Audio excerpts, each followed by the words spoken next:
Welcome to episode 34 of the Power and Light podcast, and it's so good to be back. Our first legit episode, not sub-series, for the Power and Light podcast in 2024. My name is Josiah and I'm your host, and I am so happy to be joined today by Preston Graber. Preston, how's it going today? It's going really good. Super glad that we're back at it. You know, we took a break off while we were playing our baseball in the spring, but we're back.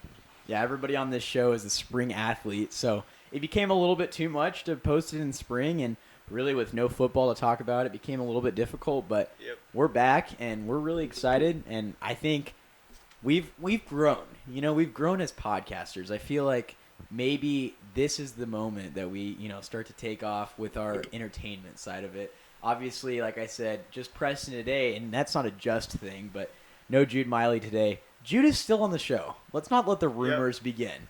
The rumors are out there about Jude, leaving, doing his own thing. And as soon as I said no Jude on the show, I'm sure, all of our female population turned off the show. Everyone probably just left. There was no reason to listen to it again. So for the few of you that are still listening right now, I appreciate you. Jude will be back on the show. Don't let the rumors start. He's not starting his own show. He's not dipping on us. He is still around, just not able to make it tonight. And hopefully he can get back on the show very soon, because I think I speak for all of us when I say I want him back, and I want to hear his voice, and I want to hear his very hot takes. So let's get started, though, without him. I think we're still going to have a great time. And we're going to start off with the NFL draft, specifically with the Kansas City Chiefs. Preston, you can't see right now, obviously. It's an audio podcast, but Preston's rocking the Chiefs hat. And let's hear, it was a while ago, but let's hear what your thoughts on the Chiefs draft class was. Was there a particular player that really stood out for you? Well, I think the Chiefs draft class as a whole was just a bunch of steals. It was us getting lucky. We obviously stole Xavier Worthy in the first round at the end there. People were expecting him to go in the top 20 after he ran that crazy 40, and we stole him at the end of the first round. And then we stole the BYU tackle in the later rounds, and we stole Jaden Hicks out of Washington State, who is shaping out to be one of our big defensive players this year, I think. And so that's my favorite pick, stealing Jaden Hicks out of Washington State. He's a burner. He can fly around. He's a hard-hitting guy. Reminds me of a faster Brian Cook. Yeah. One of the things that I think the Chiefs are in such a good position right now, and we saw this with the draft class 2 years ago, is the Chiefs are winning championships right now, right? So we have the most important roles filled. You've got the quarterback right now. You've got the tight end. You've got a decent O-line. I mean, pretty solid O-line. And then you have a incredible defense from what we saw last year. Right now, the Chiefs aren't trying to fill gaping holes, or even they're trying. I mean, there's not just. I guess what I'm trying to say is there's not as many holes, right, compared to those teams picking at the top of the draft. So the Bears, they have to fill the quarterback position, they have to fill the wide receiver position. They have so many things to fill, but the Chiefs, no, they're winning championships and they don't have to fill as many holes. So that's a really exciting time, and it really allows us to take chances. Right, We've taken chances on guys before, and it's really paid off. I mean, look at Trey Smith, right? He was a 6th-round draft pick. People were saying, oh, yeah, definitely a 2nd round, but he had a medical history that really killed him, and, man, that pick's worked out. So the Chiefs are in a position right now that allows them to take advantage of those guys that might be a little bit – might start to slide on some boards, and I think that's huge. Do you think that's going to be a continued theme throughout the rest of the Chiefs dynasty, or do you think they're going to start becoming a little more safe with their picks? Well, I think it has to be, because that's exactly who Brett Veach is. Brett Veach took a gamble on Rashee Rice, and we hear that now because he slid because general managers didn't know how his locker room presence was and heard off the field he wasn't that great of a guy.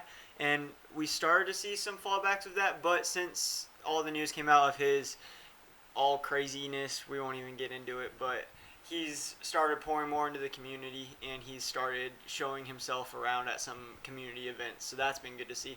So yeah, I think Veach, that's who he is. He takes risks. He took risk on Smith, Pacheco, just because Pacheco could fly. That is the only reason he drafted Isaiah Pacheco.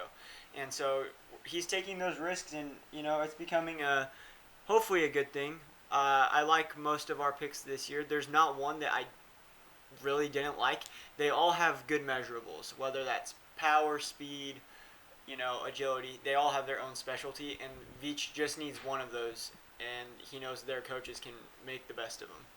Yeah, I have a couple different comments on what you just said. The first one would be you said we're not going to get into the off-field issues. We're not going to, because really this has been a very unorthodox Chiefs offseason. I think Andy Reid has established a culture right now in which there's not a lot of things that go wrong in parentheses, because honestly it's a culture where off-field issues are unacceptable. I mean, there's some other, I guess, organizations that don't allow them, but they can kind of turn the blind eye towards it. And I think Andy Reid has set up something right now that he is not concerned about his off-field issues. And that's been kind of an issue right now in the offseason. But as soon as you get to training camp, my guess is they're going to have a little grilling session with him and make sure that those things get into place. The second thing I wanted to say on that was, you mentioned it, Andy Reid. I just want to tie it right back in. You said speed for Pacheco. I was on a show this week as a guest, and I told him, I said, Andy Reid, I believe, is the best coach in the NFL right now. And one of the things that he's great at a lot of things, but one of the few things that he can't do is teach speed. So what it really excites me is, yeah, you have Rashee Rice in the slot position, but you draft Xavier Worthy, who breaks the record for the combine 40-yard dash. You also signed Marquise Brown, and then we recently signed McCole Hardman. Wide receiver room has been an issue for the Chiefs, especially last year, but I'm excited to see, especially with all that speed this year, what Andy Reid can mold into the offense that he wants. Because honestly, and I want to get your opinion on this. Honestly, I had more fun watching the Chiefs. Now, I love watching the championships. I had more fun watching the Chiefs in Mahomes' 50 touchdown year, because it was just amazing play, amazing deep ball to Tyreek Hill every single game. And we don't really see that as much because the teams that we were playing switched to cover 2 safety, which really limited Mahomes' deep ball. Now, it made them kill him in the short pass, but I think with all of this extra speed, I think we could really open up the deep game. Do you agree with that, or do you think we're going to stick with what's working right now? I think that the Chiefs' offseason has set them up to be one of the best offenses we've ever seen. I mean, yes, our running back, we have Pacheco, but Louis Rees-Zammit coming in, he could be a secret weapon that people don't know about. Having him out of the backfield and running short pass plays, catching the ball, doing kickoffs, he could be a real weapon. And then, yes, I think that we will have one of the top 5 receiving rooms in the league. Now, will we have a top 5 to 10 receiver? I don't know. But everyone will be in the top 30. I mean, we have Worthy, Rice, and Brown, and they will all be top 30 receivers because of Mahomes. And then we have Hardman flying around. Justin Watson's back. And then at tight end, we have Noah Gray, Kelsey, and Josh Riley, who we just drafted, who is seeming like a very dynamic player. So I think it sets up for us to go back to the deep pass, because we'll be able to run some drag routes with Hollywood out of the slot. He's more of a slot guy. Rashee's also a slot guy. So we'll see where that fits in. But yeah, the difference between, I think, the levels is going to be substantial this year, and we won't have to go underneath to Rashee Rice every third down. Yeah, that tight end pick from TCU, Riley, I think that's my favorite pick, just because he really could be an heir apparent for Travis Kelce. There's not a lot of guys out there that could be that. I believe he could be.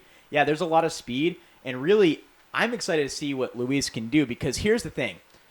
This new NFL kickoff rule, I don't think many people know about it. I'm not fully informed. We're going to have to do some research before, and my guess is, on Google, how it says the most searched up things. My guess is week 1, that is going to be one of the most searched things by the entire world, because it's going to be unique. And people who haven't watched the XFL, now called the UFL, don't really know what that rule looks like. And I think I understand it, and I understand why it's healthier for the players in the kickoff game. But I think when you have a guy like him who's really aggressive, I mean, that's what rugby teaches you, is aggressiveness and passion for your sport. I think it's really exciting to see him return kicks and hopefully be that weapon out of the backfield. The other thing I wanted to say is, I think drafting Xavier Worthy in the first round sent a message to Kansas City Chiefs fans. And I think the message is, we're not going to be like Green Bay we're not going to be Green Bay dynasty. And in the Green Bay dynasty, right, Aaron Rodgers, he won, I believe, he won 2 Super Bowls, right? Or no, just one. Sorry, just one Super Bowl. But the issue at the back half of it, which is where we have really experienced, is the Aaron Rodgers dynasty, is failing to get to the Super Bowl. And what was the offseason drama every single year? Well, are they going to draft a first-round receiver? And they just wouldn't do it. They would not draft a first-round receiver. That's not what Green Bay does. However, and that's why I think the Chiefs are taking a different path. I mean, obviously, winning 3 already makes the dynasty already better than Green Bay's. But I think they're saying the mentality in Green Bay is, oh, we have an incredible quarterback. We don't really need to invest in the people around him because he'll make the other people incredible. The mentality in the Kansas City Chiefs camp is we need to fill the room and fill weapons for Patrick Mahomes because he'll make them better, and their talent will take them above that. So I think the message is sent. I'm assuming you're going to agree that the Chiefs' message is better just based on the championships, but what do you think about that pick, and do you think it sends a message? I think the Worthy pick sends a message, if not to Chiefs fans, then to Buffalo Bill fans, because they would have taken him, but I don't even know what happened. I was so surprised that trade happened. So I think it's more of a Buffalo Bills message being sent, because it kind of seems like they're giving up on this year, trading Stephon Diggs, but then we know Josh Allen's just going to run over everyone, so it's kind of interesting.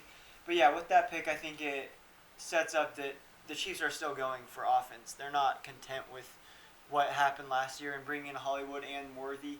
They're not content with that 15th ranked offense for the regular season last year.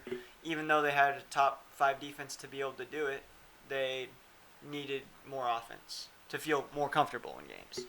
Yeah, obviously, there's a lot of things that the Chiefs can adjust, but don't break what's not broken, right? I mean, don't fix what's not broken. Dude, I'm not going to get anywhere on this show without Jude, without these phrases. We are not. Let's move off the Chiefs for just a little bit. This draft, all the drama leading up to last year's draft, which we were able to attend in person, was around what quarterbacks would be taken and when, right? That's the drama about many drafts, but I think we were surprised, right? Because last year, I'm going completely off last year, we had Bryce Young, and that was almost certainly the first overall pick, as much as I thought that C.J. Stroud should be picked number 1. I think people would go back and make that selection. Then C.J. Stroud. Then Anthony Richardson, which people were kind of surprised that he flew up draft boards, but then the 4th one was Will Levis. And there were draft day simulations on the day of the draft that said Will Levis would go top 5. There were some that said he would go number 1. And then he slipped to the 2nd round. I mean, it slipped based on those projections, but not really a slip in the eyes of NFL GMs, especially off his performances this year. I'm not saying he's a horrible quarterback. I'm just saying that the evaluation of him was completely thrown out of perspective. And so this year, when you have 6 quarterbacks on the table, really I thought 5, I thought that was going to be the exact same thing. It's blown completely out of perspective. I love Michael Penix Jr., and I really love Bo Nix. I just love both of their games. They're completely different games, but watching them in college has been a absolute pleasure for me because they're just incredible ball players, but they were surrounded by so much talent. And I just thought, okay, this is a Will Levis situation. They're going to get hyped up. There's going to be the 3 quarterbacks in the top 5. I know that. But these guys, they're going to fall. And then I was positive that J.J. McCarthy was completely overhyped because I had watched his tape and everything. But then all 6 of them went in the first 12 picks. What do you think, especially those bottom 3 guys, what do you think NFL GM saw in them? And do you think it was more panic or true talent that they saw? Where they think they were experiencing panic, or do you think that they saw true talent and that's what made them take them so early?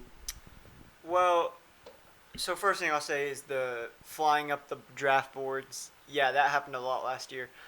I think Levis, I never understood why Levis flew all the way up. He has a cannon and he can truck some people. That was the big thing for him. But he wasn't a refined quarterback. And Richardson obviously flew up, and as he should have. He's one of the top. It's probably Stroud, then him, and then Young right now for the last year's draft class. This year, though, I was not understanding the J.J. McCarthy hype because he came from Michigan, and Michigan had a system in place that was fit for him. He didn't put any crazy numbers up. He didn't have the highest anything talent-wise. He was middle of the road. I thought he was a great reach. Like, I was so surprised that, he got taken, whatever. Caleb Williams, he was going to go number one. There was no doubt that he was going to go number one.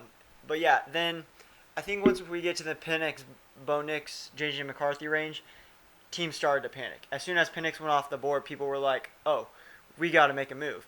So, yeah, Vikings move up with that trade because they had the extra picks because they traded for the picks earlier. And then for whatever reason, the Broncos took Bo Nix. I think it was simply just so the Raiders didn't get Bo Nix. I think that's why Bo Nix went off the board. And if those two teams didn't have picks till later, then Bo Nix wouldn't have gone till later in the draft. They were the last two teams that I expect to take a quarterback high. Yeah, the first comment made after last year's draft was this year's draft class for the quarterback position is elite. And I don't disagree with that at all, even a year later. However, we've seen what happens when quarterbacks go 1, 2, 3, right? We had that situation with Trey Lance, Zach Wilson, and Trevor Lawrence. Trevor Lawrence worked out. Lawrence just got paid today, 5 years for 200 and something million. So. Yeah, and so that's obviously worked out. But look at Zach Wilson and Trey Lance. They're not even with their drafted team anymore. They're not. And Zach Wilson's going to start over Bo Nix in Denver right now. As of right now. So you just got to weigh some things there. So what we have to look at now is, based on their draft spot, I mean, we'll talk about the Atlanta situation in just a moment. But I just don't understand why teams are so panicked to get somebody over somebody else. Not necessarily looking at the player, but they're just saying, okay, the Raiders are right there. We got to hop them. If you're the Vikings, we got to hop them to get up there and grab a guy that's just so they don't have him. And I think that's not a good mentality. But it shows you, right now, how important the quarterback position is. And we all know that. Anybody that watches NFL knows how important the quarterback position is. But teams are looking at the Final Four, right? There's the Final Four teams from this year. And they're seeing, okay, what's the common thread between all four of the teams that were in their conference finals, right? So it's the Ravens, Chiefs, Lions, and 49ers. They all have a good quarterback. And they know, based on Patrick Mahomes' 3 championships, you got to have a good quarterback to even compete in this league. And so teams are so desperate. And that's why it's the first overall pick many years. Yeah. That's why 6 of 12 went this year. And like I said, all the respect in the world for Bo Nix, Michael Penix. I don't understand that pick, getting that high. And I definitely don't understand J.J. McCarthy going the first round. I will say, I'm not bashing J.J. McCarthy. I think he's going to be a decent NFL quarterback. But I think right now, based on what we've seen, there's nothing that tells me that he's going to be elite. There's nothing telling me that he's going to be the next Tom Brady coming out of Michigan. Because, like the system that you talked about, I could see easily him going in the second round. I would take Spencer Rattler over him. I really would. Just because of the physicality and the way that the NFL is designed today, I would have taken Spencer Rattler over him. And Rattler fell completely. So, I think it shows you what the world of football looks like right now and how important the position is. Looking back 5 years from now, where do you think these 6 guys are at? Who do you think has the potential to really hit a ceiling that is elite and is dominating like the guys like Josh Allen and Patrick Mahomes and Brock Purdy and like that? Sure. Well, I think Caleb Williams, like, the grace of God was with him. He is in an amazing position right now with Chicago. I mean, I don't think a number 1 overall pick has ever gone into a better situation than Caleb Williams is going to be going into. Yeah, really quick. I mean, we talked about that with Bryce Young. Yeah. I don't doubt Bryce Young has a lot of talent. I think this year he will see a big boost. But there's a reason why your team is picking number 1 overall. Correct. It's because your team is the worst. Now, obviously, there was some trades that have switched that up the last couple of years. But still, if you're in the top 10, your team has gaping holes besides the quarterback position. And I think Bryce Young, once he gets a weapon or two, he's in a good position. So I think you're setting it up right here. Chicago has a good team. They really do. And they have legit weapons this year. Yeah. they're young. Keenan Allen's old, and he came in, and they're bringing him in as a mentor. They draft Rome Odunze, and he was number one on most people's, well, not on most, sorry, on a lot of people's wide receiver boards, even hopping Marvin Harrison Jr., which is a wild thing to say because people think Marvin Harrison Jr. is already a top 5 receiver in the league. So the fact that that's there, and they got DJ Moore, they bring in DeAndre Swift, they have Cole Kmet, and they draft a tight end, they're going to be stacked on offense. Now, their defense hasn't been great, but, so yeah, I think Caleb Williams will be the number 1 quarterback in a few years. I think Jaden Daniels is in a pretty good position right now to do good and perform well. He's older, so he'll need to get going a bit quicker than Caleb Williams. And then Drake May, I see him falling a lot. I don't think he'll be great just because the Patriots system is so broken. Yeah, it's not even him. I mean, yes, part of his athleticism and his talent is part of that decision, but it's the system. It's the team that is currently in place. Yep. It's the transition that organization is taking right now as they move into post-Bill Belichick area. I mean, it's something that they haven't seen in decades. Right. So. Yeah. Penix, we'll obviously get to that later. He's not seeing the field this year. And I think by the time he gets anywhere, he's going to be nearing where it should be the prime of his career, but it will be his rookie starts. So it's going to be a little odd there. And then I think Nix and McCarthy will both be the same. I have a higher ceiling on Bo Nix than J.J. McCarthy just because I don't like J.J. McCarthy's measurables. I don't think he has the arm talent that Nix has, and Nix can run. So I like Nix more, but he's in a worse system than McCarthy. But if Sean Payton can work some magic on him, I think he could put up some good numbers. Yeah, similar to Andy Reid, I don't think we should ever doubt Sean Payton. But let's get into it right now. Let's move into Atlanta, and it's the last thing we'll talk about today regarding the NFL. And I think here's my take on it. My opinion is that Atlanta, a couple weeks before the draft, when they signed Kirk Cousins, they believed he was going to be their quarterback for the next 3 years. It's a 4-year contract. They believe he's going to be the next 3 years. They would draft a quarterback in a couple years. Then they fell in love with Michael Penix Jr. out of Washington. Their scouts had great reports on him, but didn't think he was elite. But when those higher up front office people looked at him and watched him in the college football playoff and the championship game, they said, wow, this kid's special. Because he's playing really well with an injury. I think they fell in love with him, similar to as Brett Veach, before he was even the general manager, fell in love with Patrick Mahomes, and it worked out for them. And I think that's what they're thinking about right now in this decision. And so it was probably gut-wrenching to draft a guy, but their thought process is, we're never going to see this guy again. Now, the only thing, I think you're going to talk about this in a second. You said it's going to be a while till Michael Penix starts and has his rookie year. I believe second year. I think Kirk Cousins starts this year. I think the year after, I think that's when Penix starts. I don't know what that looks like for Cousins, but I think you're wasting valuable time, especially on a rookie contract for Michael Penix. I don't know how that's going to play out. You can break that down. But honestly, I don't think drafting one and signing another for the quarterback position for Atlanta was the plan. And I really don't think, unless Penix is a Patrick Mahomes type level player, it's going to turn out to be the right choice. Yeah, I don't know if it will be the right choice just because no one's going to be Mahomes. So if that's what everyone is basing it off of, it's never going to be the right choice because we're not going to see another Patrick Mahomes for a long time. But I think it was a smart decision. But I would have traded back and taken him later because he would have been there, pick 15 through 18. Because there would be no reason then for the Vikings to move up and the Falcons would have been able to steal him back. But yeah, Atlanta caused that entire shift. And really, it's not because Penix is bad that we think he should fall, but it's because he's been injured a lot. He is a medical red flag. He has been injured a lot, and he's old. He's not a young guy. Some of these guys are really, really young. No, he's an older collegiate player. I mean, he's not like 30, but he's 23, going on 24. Which is old coming into the league. Yeah. The whole thing I think was confusing to people because they're giving Kirk Cousins $40 million a year. if they would not have given Kirk Cousins $40 million a year, I don't think any of this would have happened. But the way I think the Falcons see it is Kirk Cousins is a really good guy. And we saw that through the quarterback series. He is a very good guy, family man.